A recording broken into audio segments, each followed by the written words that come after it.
This is a tap.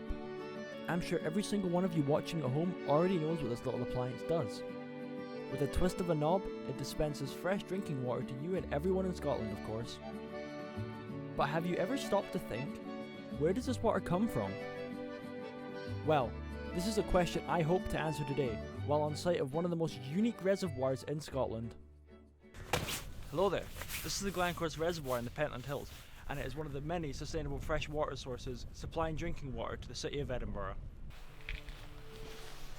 This reservoir is currently owned by Scottish Water and is serving as a secondary water source for the city of Edinburgh. Now I know what you're thinking, this reservoir doesn't look, well, clean. This is because the reservoir is also a nature preserve, harbouring its own ecosystems. However, you've no need to worry.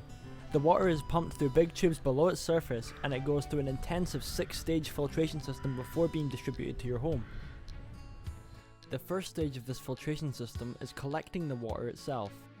Secondly, the water is passed through a mesh screen to collect any large pieces of debris.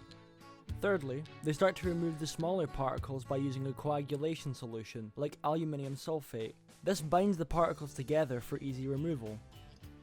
The fourth stage is taste and odour treatment, in which they add granular activated carbon to remove any unpleasant smells or tastes. The fifth stage is pH adjustment, where depending on the reading, they pass it through a neutralising filter of either acid or alkaline. And finally, we have the disinfecting stage. They add chlorine, or more recently, extremely low concentrations of ammonia and chlorine mixed to filter out waterborne diseases. The most important part and my favourite part about all of these stages is that the entire process is constantly being worked down to attain net zero carbon emissions by 2040. This claim means Scottish Water is dedicated to keeping places like this environmentally friendly. Interestingly enough, clean water is not the only thing going for this reservoir. There is actually a 13th century chapel submerged beneath the surface just behind me. It is supposedly visible during the day. This chapel is known as St. Catherine's Chapel and it used to house all of the Christian folk of Penicuik. However, in 1635 it was annexed to the Penicuik Church. The Scottish Water representative I got into contact with unfortunately didn't get back to me about making this film. However, while shooting with my colleagues, I got into contact with Donald. My name's Donald, and I was brought up in a small village near Westland in the Scottish borders.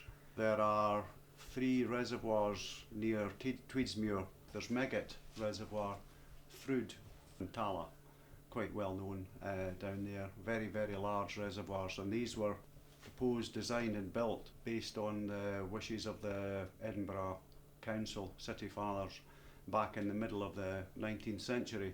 So it was very, very far-sighted. Edinburgh has a good water supply. In conclusion, after seeing this beautiful place, learning the history and reading what Scottish Water is doing to help our water stay clean and eco-friendly, I am very excited to see what the future holds for the world. But here in Scotland, it's looking like our glass is already half full.